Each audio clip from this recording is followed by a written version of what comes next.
Hello everyone, welcome back. Remote sensing and GIS, उसमें हम लोग जो फर्स्ट चैप्टर है कि फंडामेंटल्स ऑफ रिमोट सेंसिंग वो डिस्कस कर रहे थे। तो उसमें आज हम लोग डिस्कस करेंगे कि interaction of EMR with atmosphere, मतलब कि क्या इंट्रैक्शन का मतलब क्या होता है, मिलना, राइट। कि जब इलेक्ट्रोमैग्नेटिक रेडिएशन है, ईएमआर है, वो एटमॉस्फेयर के साथ मिलेगा, एटमॉस्फेयर के साथ इंटरेक्ट होगा, तो क्या क्या इफ़ेक्ट्स होंगे उसके बारे में हम लोग डिस्कस करेंगे। तो ईएमआर को है एटमॉस्फेयर के साथ 2 बार इंटरेक्शन करना पड़ता है, राइट। तो देखिए हम लोग कि क्या होता है कि जैसे सन है, ओके, कि सन है, वहाँ से कोई एनर्जी आ रही है, वो अर्थ सरफेस पे आ रही है, ओके, वहाँ से रिफ्लेक्ट होके रिमोट सेंसिंग के लिए सेंसर्स को मिलेगी, राइट, सैटेलाइट को मिलेगी। तो क्या होता है कि जब है सन से कोई एनर्जी है, वो अर्थ सरफेस तक आ रही है, अर्थ पर रखी कोई बॉडी तक आ रही है, तब है उसे बीच में से एटमॉस्फेयर से गुजरना पड़ेगा, राइट। सीधी तो कोई एनर्जी नहीं आ सकती ना, बीच में से उसे ट्रैवल करके ही आना पड़ेगा। तो सन है, उसमें से एनर्जी जब आ रही है तो उसे एटमॉस्फेयर के साथ भी इंटरेक्ट करना पड़ेगा। अब कुछ एनर्जी है वो पहुंच गई, ओके, सरफेस तक, अर्थ सरफेस तक, उसके बाद वापस से है एनर्जी रेडिएट होके, रिफ्लेक्ट होके सैटेलाइट तक पहुंचेगी। तो वापस उसको अर्थ सरफेस से लेके सैटेलाइट तक ट्रैवल करने के लिए अर्थ सरफेस एटमॉस्फेयर से गुजरना पड़ेगा, राइट। तो क्या होता है कि 2 टाइम्स है ईएमआर को एटमॉस्फेयर से इंटरेक्शन करना पड़ता है, ओके।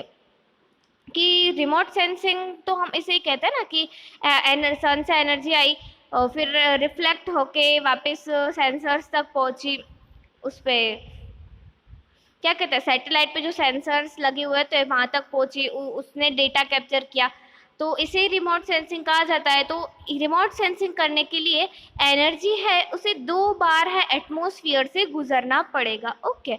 तो यही टॉपिक है कि एनर्जी है जो एटमॉस्फेयर से गुजरती है, तब क्या होता है, एनर्जी एनर्जी पे क्या इफेक्ट होता है, ओके, उसके बारे में हम लोग आज पढ़ने वाले हैं। तो 1 मिनट।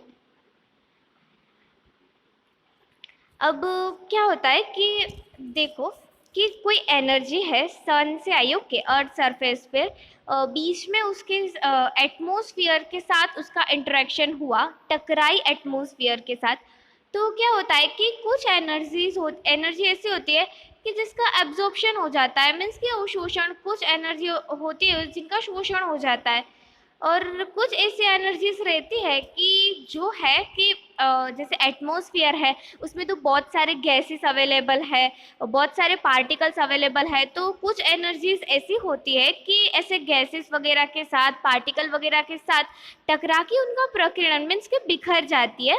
और जो बची हुई एनर्जी है कि जिसका एब्जॉर्प्शन भी नहीं हुआ है, और स्कैटरिंग मीन्स के जिनका प्रकीर्णन, जो एनर्जी बिखरी भी नहीं है, तो बची कुछ एनर्जीज होती है, वो है ट्रांसमिशन होके, मीन्स अर्थ सरफेस से निकल के अर्थ सरफेस से नहीं, सॉरी, एटमॉस्फेयर से निकल के अर्थ सरफेस तक पहुंचती है। अब बस वो एनर्जी होती है, वही रिमोट सेंसिंग के लिए काम आती है, ठीक है, क्योंकि वही एनर्जी वापस रिफ्लेक्ट होके सैटेलाइट तक जाएगी ना, तो सेंसर्स उसे उसमें से डेटा कैप्चर करेंगे, उसे कैप्चर करेंगे। तो बस ऐसे एनर्जी होती है कि जो अर्थ सरफेस से अर्थ सरफेस से वापस एटमॉस्फेयर से, अर्थ सरफेस से लेके वापस एटमॉस्फेयर से होते हुए सैटेलाइट तक जाती है, उससे उसकी वजह से रिमोट सेंसिंग होता है, ओके। तो हम लोगों ने देखा था कि इलेक्ट्रोमैग्नेटिक स्पेक्ट्रम होता है, उसमें तो बहुत सारी वेवलेंथ्स वाली एनर्जी है वो अवेलेबल होती है। तो आगे देखते हैं कि उस एनर्जी का कैसे कैसे क्या होता है, ओके ना। तो ये interaction of EMR with atmosphere. तो इट्स एन एब्जॉर्प्शन। ओके, तो एब्जॉर्प्शन में क्या होता है कि कुछ एनर्जीज है, तो जैसे ऑक्सीजन की वजह से लिखा हुआ है, कार्बन डाइऑक्साइड और वाटर वेपर है, कुछ एनर्जी का शोषण कर लेती है, ठीक है, कुछ एनर्जी को एब्जॉर्ब कर लेती है। जैसे हम लोग देखें कि ऑक्सीजन की बात करें तो जो ओजोन लेयर बना हुआ है, ओके, तो वो O3 से ही बना रहता है ना। तो जब सन से जो रेडिएशन आते हैं उसमें जो अल्ट्रा वायोलेट रे होते हैं, हम लोग काफ़ी आगे से हम लोग पहले से ही पढ़ते आए हैं कि ओजोन लेयर होता है, वो अल्ट्रा वायोलेट रेज होते हैं, उनका शोषण करता है, उनको एब्जॉर्ब करता है। ओके, और जैसे ह्यूमन बॉडी और है यहाँ पर, जो उसे ऐसे हानिकारक ऐसे किरण होते, उनके रेडिएशन होते, उनसे बचाता है। तो क्या होता है कि इसे सन से कोई एनर्जी निकली, राइट, उसके बाद एटमॉस्फेयर में ऐसे ऑक्सीजन है, कार्बन डाइऑक्साइड, वाटर वेपर है, ये सब अवेलेबल रहता ही है एटमॉस्फेयर में। तो ऐसे रेज होते हैं कुछ जिनका है कि एब्जॉर्ब कर लिया, जिस रे को कुछ एनर्जी को है कि इन सब ने एब्जॉर्ब कर लिया, ठीक है। जैसे कि अल्ट्रावायोलेट रेज है, उसको ओजोन ने एब्जॉर्ब कर लिया। तो क्या रहता है कि इसमें हम क्या आगे बात करेंगे कि ये एनर्जी है is not used for remote sensing. Okay, कि ऐसी वाली एनर्जी है, अब तो वो एब्जॉर्ब हो गई ना, अब तो उसका शोषण हो गया, तो अब ये एनर्जी रिमोट सेंसिंग के लिए हमें काम नहीं आएगी। ओके, तो नेक्स्ट हम लोग देखें तो बस यही है, एब्जॉर्प्शन का मतलब क्या रहता है कि कुछ एनर्जी है ऐसे एटमॉस्फेयर तक आते आते एटमॉस्फेयर में जो ऐसे अवेलेबल रहते हैं कुछ गैसेस या कुछ ऐसे मटेरियल्स, उसकी वजह से, कुछ मैटर्स की वजह से वो एब्जॉर्ब हो जाती है, जो वो है वो अर्थ तक नहीं पहुंच पाती है। तो अब अर्थ तक पहुंचेगी नहीं तो रिफ्लेक्ट भी नहीं होगी, तो रिमोट सेंसिंग के लिए ऑब्वियसली वो काम नहीं आएगी, ठीक है। अब है कि एटमॉस्फेरिक विंडो मीन्स के spectral bands in which atmosphere is transparent are called windows. तो ऐसे इसको भी कहा जाता है कि एटमॉस्फेरिक विंडो की स्पेक्ट्रल बैंड्स होती है एटमॉस्फेयर में, जो ट्रांसपेरेंट होती है, उसे कुछ एनर्जी पहुंचती है अर्थ तक। ओके, अब कैसा रहता है कि एटमॉस्फेरिक विंडो को हम सिंपली कैसे सीख सकते हैं, सिंपली कैसे एक्सप्लेन कर सकते हैं। तो देखो कि कुछ एटमॉस्फेयर में कुछ ऐसी जगह रहती है, ठीक है, कि जहाँ पर ये सन से आई हुई एनर्जी एब्जॉर्ब भी नहीं होगी और वो बिखर भी नहीं जाएगी, मतलब उसका स्कैटरिंग भी नहीं होगा। तो ऐसी जगह है वहाँ से एनर्जी डायरेक्ट ट्रांसमिट होते हुए अर्थ सरफेस तक पहुँचती है। तो ऐसी जो जगह रहती है इसकी जिसकी वजह से रिमोट सेंसिंग पॉसिबल रहता है, ठीक है, वरना तो सारी एनर्जी जैसे कि एब्जॉर्ब हो गई या फिर सारी एनर्जी ऐसे बिखर गई तो ये तो नहीं चलेगा ना, कुछ एनर्जी तो चाहिए ना रिमोट सेंसिंग करने के लिए भी। तो ऐसे कुछ सेक्शंस में से ऐसे एनर्जी आती है, तो वो जो होते हैं उन्हें हम लोग एटमॉस्फेरिक विंडोज बोल सकते हैं, ठीक है, उसे एटमॉस्फेरिक विंडो कहा जाता है। ओके, तो हम लोग आगे बढ़े तो नेक्स्ट है एटमॉस्फेरिक स्कैटरिंग, ठीक है। तो क्या रहता है कि मैंने जैसे कहा कि कुछ एनर्जी का तो एब्जॉर्प्शन हो जाता है, कुछ एनर्जी तो एब्जॉर्ब हो जाती है, पर अब जो कुछ एनर्जी है उसका स्कैटरिंग, मतलब स्कैटरिंग क्या, बिखर जाना, टकरा के बिखर जाना। ओके, तो हमें पता है कि एटमॉस्फेयर में बहुत ज़्यादा गैसेस भी अवेलेबल है, छोटे बड़े पार्टिकल्स भी अवेलेबल होते हैं।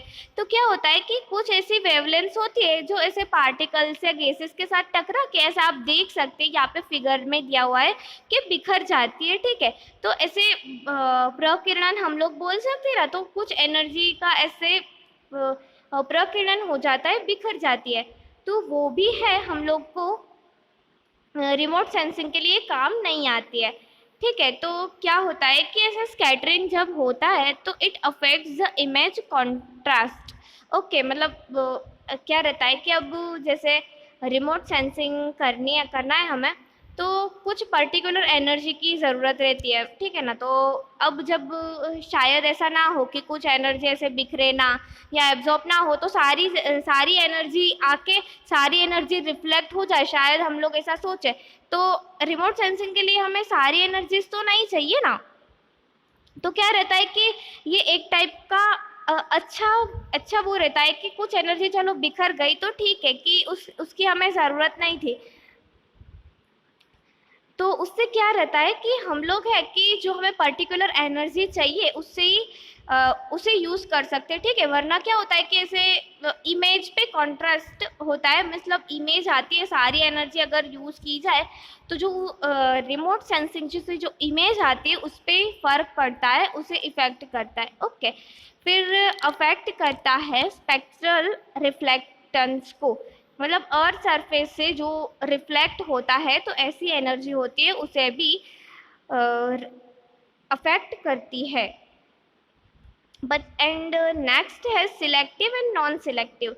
तो सिलेक्टिव में क्या रहता है कि कुछ वेवलेंथ होती है जो सिलेक्टेड, कुछ वेवलेंथ पे डिपेंडेंट होती है। ओके, कि कुछ वेवलेंथ सिलेक्टेड वेवलेंथ है, उसका ही प्रकीर्णन हुआ, मतलब वही एनर्जी बिखरी, तो ऐसे कुछ एनर्जी को हम लोग सिलेक्टिव बोलेंगे। एंड नॉन सिलेक्टिव टाइप का क्या होता है कि नॉन सिलेक्टिव स्कैटरिंग, तो उसमें कोई वेवलेंथ है फिक्स नहीं होती। ओके, कि कोई सी भी एनर्जी है वो बिखर सकती है। तो ऐसे दो टाइप के स्कैटरिंग अवेलेबल है, कि एक को सिलेक्टिंग, तो वो सिलेक्टिव, सॉरी सिलेक्टिंग है सिलेक्टिव, तो जिसे हम लोग है कि वेवलेंथ से डिफाइन कर सकते हैं कि उसमें वेवलेंथ इंपॉर्टेंट रहता है। एंड नॉन सिलेक्टिव तो उसमें वेवलेंथ का कोई इम्पोर्टेंस नहीं है। फिर उसके बाद दो टाइप के स्कैटरिंग होते हैं, तो दो है Rayleigh and Mie scattering. Okay, तो this is caused by particles. Rayleigh में क्या होता है कि this is caused by particles smaller than the wavelength and it's maximum for small wavelength. अब क्या है कि वेवलेंथ है उससे छोटे पार्टिकल्स रहते हैं, तो उससे टकरा के अगर एनर्जी बिखरे तो उसे रिले एनर्जी कहा जाता है, ठीक है। कि कॉज्ड बाय, किसकी वजह से कॉज होता है इसका, तो पार्टिकल्स, जो स्मॉल पार्टिकल्स रहते हैं वेवलेंथ से स्मॉल। ओके, कि जो एनर्जी की वेवलेंथ है उससे जो स्मॉल पार्टिकल्स रहते हैं उससे टकरा के अगर एनर्जी ऐसे बिखरी तो रिले कहेंगे उसे। And maximum for small wavelength, और जिनकी वेवलेंथ है वो स्मॉल रहती है जो रेडिएशन की, उसके लिए ये रिले स्कैटरिंग है वो ज़्यादा होता है, ठीक है। और मी है, तो मी स्कैटरिंग में क्या होता है, caused by the particles equal to the wavelength. अब जो पार्टिकल्स है उनके, मतलब पार्टिकल की साइज एंड जो एनर्जी आ रही है उसमें जो रेडिएशन है उसकी वेवलेंथ अगर सेम है, तो ऐसी एनर्जी जब अपनी साइज के पार्टिकल से टकराएगी और बिखरेगी तो उसे है कि मी स्कैटरिंग कहा जाता है, ठीक है।